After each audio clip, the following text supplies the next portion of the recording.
राधा रानी की नगरी में स्वागत है।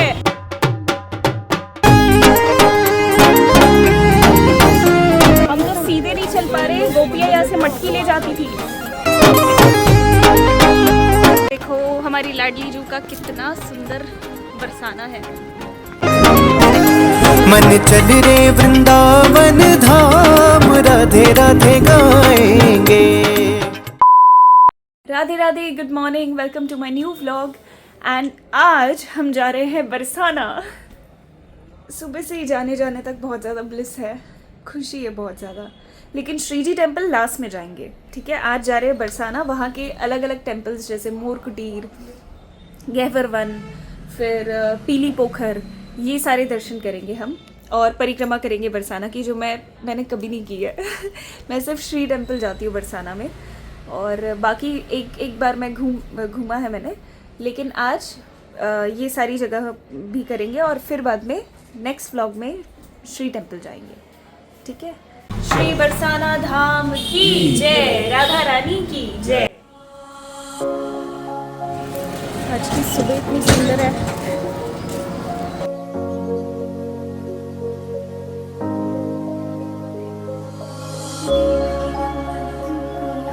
आज एकादशी है, एकादशी के दिन बरसाना में दर्शन होंगे। आप सब लोग बरसाना के व्लॉग के लिए बहुत बेसब्री से इंतज़ार कर रहे थे, ये बात मुझे पता है। लेकिन आज दिल थोड़ा सा भावुक था। सच कहूँ तो मैं ज़्यादा शूट नहीं कर पाई, क्योंकि जो अनुभव यहाँ हो रहा है उसे कैमरे में कैद करना मुश्किल है। वो तो बस महसूस किया जा सकता है।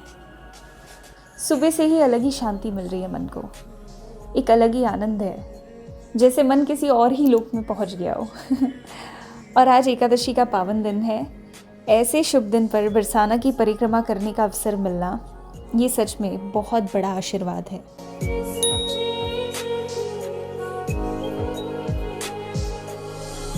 आज एकादशी भी है और संडे भी है, इसलिए ये वृंदावन परिक्रमा के लिए भीड़ है। लेकिन मैं आप सबको वादा करती हूँ कि भले ही मैंने ज़्यादा शूट नहीं किया हो, लेकिन आपको बरसाना के सुंदर सुंदर मंदिरों के दिव्य दर्शन ज़रूर करवाऊंगी। ऐसे दर्शन जो सीधा दिल को छू जाए।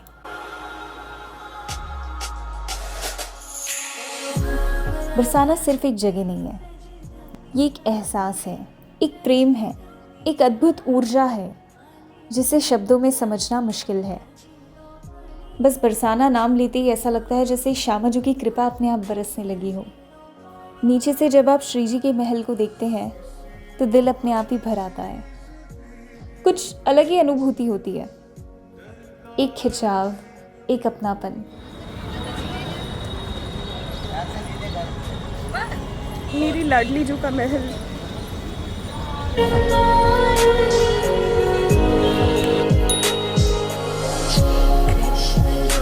और ये मेरे आंसू कोई दुख से नहीं आ रहे थे, मुझे समझ ही नहीं आ रहा था कि किस तरीके से इसे व्यक्त करना है। मतलब खूब रोना भी आ रहा है, पर नाचने का भी बहुत मन कर रहा था।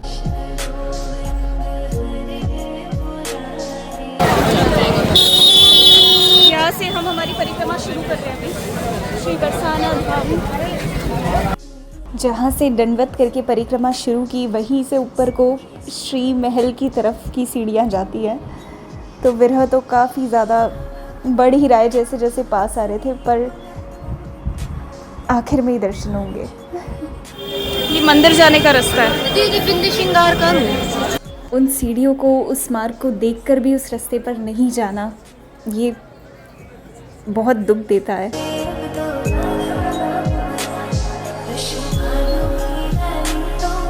पहले हम परिक्रमा करेंगे, उसके बाद दर्शन लेंगे। थोड़ा विरह और बढ़ेगा ना, परिक्रमा में दर्शन होगा। परिक्रमा में ही दर्शन होगा, पता नहीं। दर्शन करके परिक्रमा यहाँ खत्म हो जाएगी। कितने किलोमीटर की होती है? 4 किलोमीटर की है परिक्रमा।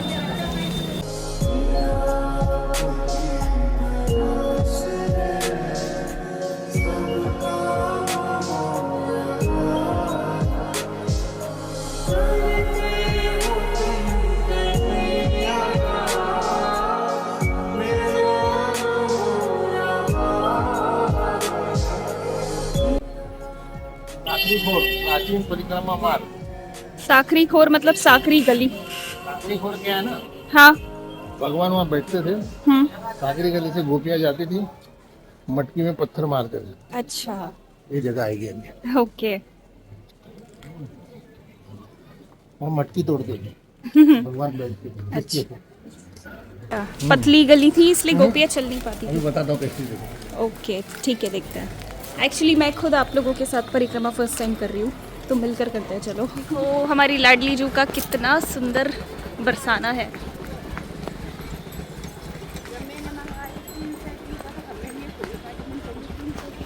और कितना सुंदर है, पहाड़ी पर चल रहे हैं हम। ऊपर से गाड़ियाँ जाती है, बाइक जाती है। जिनको बाइक से दर्शन करने होते हैं वो यहाँ से पीछे से जाते हैं। बरसाना की परिक्रमा में सबसे पहला और अत्यंत अद्भुत स्थान है साखरी खोर। साखरी खोर यानी बहुत संकरी और खोर यानी पवित्र मार्ग। ये दो पहाड़ियों ब्रह्मागिरी और विलास पर्वत के बीच बहुत ही संकरी गलियारा है, जहाँ से एक समय में केवल एक ही व्यक्ति निकल सकता है।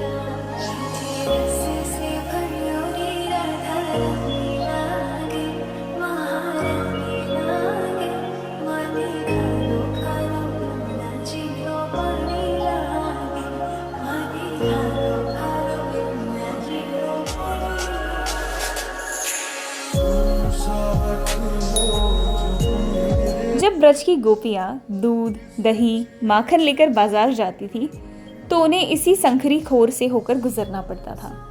और तभी कान्हा अपने सखाओं के साथ रास्ता रोक लेते थे। कान्हा गोपियों से दान के रूप में दूध, दही, माखन मांगते थे। अगर गोपियाँ मना कर देती तो शुरू होती उनकी नटखट लीला। श्री कृष्ण और उनके सखा मटकी पर कंकड़ मारकर उसे फोड़ देते थे। माखन, दही सब नीचे गिर जाता और फिर सभी मिलकर प्रेम से उसे खा लेते। ये लीला सिर्फ शरारत नहीं थी, ये तो प्रेम का आदान प्रदान था।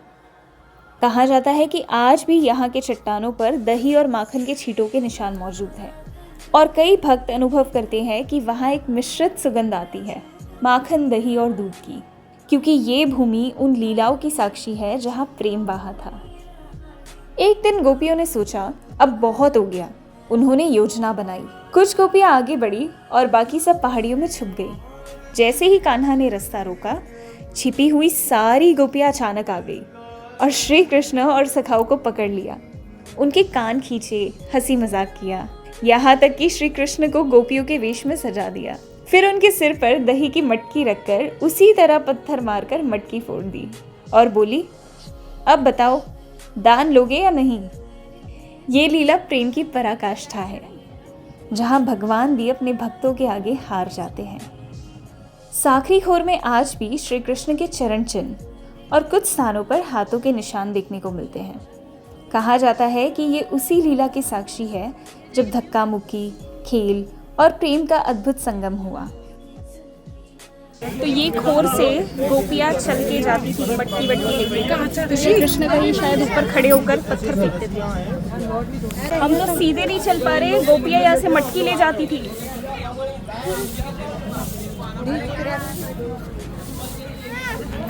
यहाँ से कन्हैया पत्थर फेंकते थे। हाँ, मटकी तोड़ते थे। ये देखो साखरी है ना।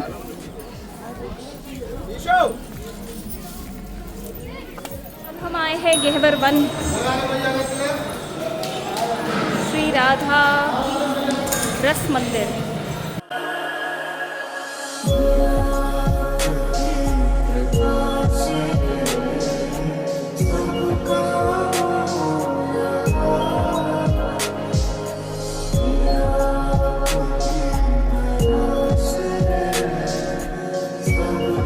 थोड़ा कुछ आगे बढ़ते आता है गहवर वन। ये नाम ही अपने आप में बहुत गहरा है और यहाँ की लीला उससे भी ज़्यादा गहरी। कहते हैं कि एक बार राधा रानी अपनी सखियों के साथ इस गहवर वन के एकांत में बैठी थी। राधा रानी उस समय श्री कृष्ण के विरह में थी। मन में एक मीठी सी पीड़ा, एक तड़प। तभी अचानक श्री कृष्ण वहाँ प्रकट होते हैं। वो वृक्षों और लताओं के पीछे छुपकर बांसुरी बजाने लगे। जैसे ही बांसुरी की धुन गूंजती है, राधा रानी का मन एकदम से बदल जाता है। विरह का दुख मिलन की खुशी में बदल जाता है। सखियाँ मुस्कुराने लगती है और राधा रानी समझ जाती है ये मेरे श्याम हैं जो छिप कर मुझे बुला रहे हैं। फिर शुरू होता है एक अद्भुत मिलन, हंसी, मुस्कान, प्रेम और वही गहवर वन उस दिव्य मिलन का साक्षी बन जाता है। कहते हैं इसी गहवर वन में राधा कृष्ण की बहुत ही गोपनीय निकुंज लीलाएं हुई हैं। कहते हैं कि जब राधा रानी श्री कृष्ण के विरह में होती थी तो उनकी आंखों से जो प्रेम के आंसू बहते थे, उन्हीं आंसुओं से इस गहवर कुंड का प्राकट्य हुआ। इसीलिए इस जल में सिर्फ पानी नहीं है, बल्कि राधा रानी के प्रेम की गहराई बसी हुई है। और जब श्री कृष्ण यहाँ आते थे तो वो राधा रानी के साथ इसी कुंड के पास बैठकर मधुर बातें करते थे, हंसी मजाक करते थे और कभी कभी सखियों के साथ जल क्रीड़ा भी करते। सोचो, वही स्थान जहाँ विरह भी है और मिलन भी, आंसू भी है और मुस्कान भी।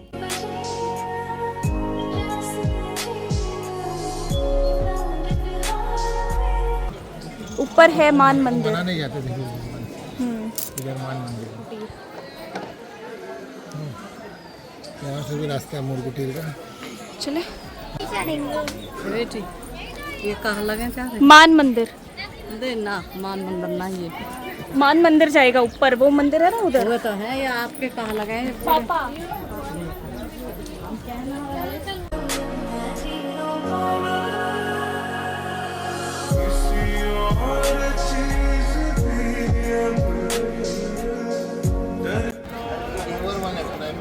हाँ, गहवर वन। सीढ़ी है।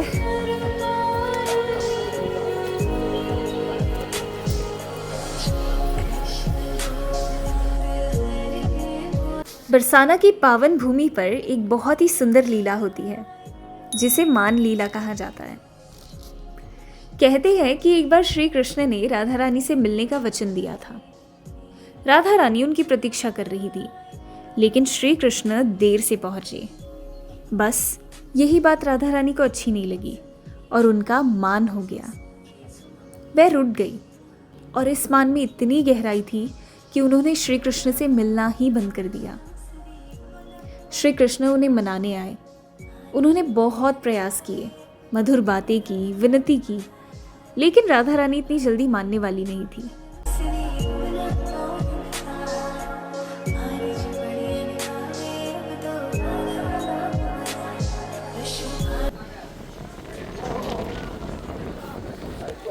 कितना सुंदर है, सुंदर है ना। ये बन गया था, पहले कच्चा था, गाड़ियाँ आने लग गई। श्री कृष्ण रोज का कीर्तन सुनते थे। कीर्तन करो। वाओ, कृष्ण गोविंद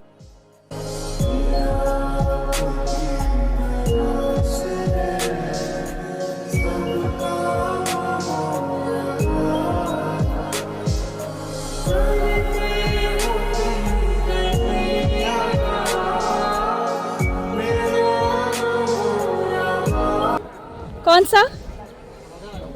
श्री टेम्पल, वो थोड़ी है मंदिर। मोर कुटीर कब है? कितना सुंदर वन है।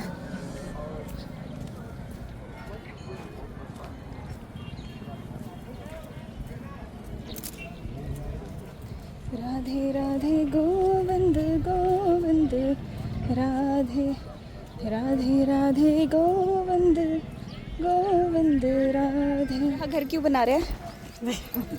राधा रानी मेहर कर ले। राधा रानी मेहर कर ले। मन्नत ना, मन्नत से घर बनाते हैं यहाँ पे। मुझे भी बनाना चाहिए। अब हम जा रहे हैं मोर कुटीर, जहाँ पर श्री कृष्ण मोर बनके श्रीमती राधा रानी को रिझा रहे थे।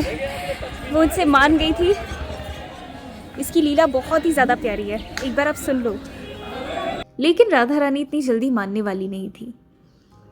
तभी श्री कृष्ण ने सोचा कि अब कुछ अलग करना पड़ेगा। उन्होंने मोर का रूप ले लिया, क्योंकि राधा रानी को मोर अत्यंत प्रिय थे। फिर श्री कृष्ण मोर बनकर बहुत ही सुंदर नृत्य करने लगे। वो नृत्य इतना मनमोहक, इतना प्रेम से भरा था कि राधा रानी का सारा मान धीरे धीरे पिघलने लगा। उनकी आंखों में मुस्कान लौट आई। और फिर हुआ वो दिव्य मिलन, जहाँ रूठना भी प्रेम था और मनाना भी प्रेम। इसीलिए कहते हैं मान मंदिर हमें सिखाता है कि प्रेम में मान कितना गहरा होता है, और मोरकुटी हमें दिखाती है कि उस मान को तोड़ने के लिए भगवान खुद अपना स्वरूप बदल लेते हैं। यही राधा कृष्ण के प्रेम की सबसे बड़ी सुंदरता है। कुंज बिहारी श्री हरिदास, श्री हरिदास। कृष्ण गोविंद हरे मुरारी, हे नाथ नारायण वासुदेवा, कृष्ण गोविंद हरे मुरारी। तो आई होप आपको प्रसंग, लीला और बरसाना की परिक्रमा अच्छी लगी। अब हम फाइनली जा रहे हैं श्रीमती राधा रानी से मिलने, श्री महल बरसाना। राधे राधे, मिलते हैं अगले व्लॉग में। एक भक्त जब भी तुझको पुकारे, उसकी ओर दौड़ा चला रे। एक भक्त जब भी तुझको पुकारे, उसकी ओर तू दौड़ा चला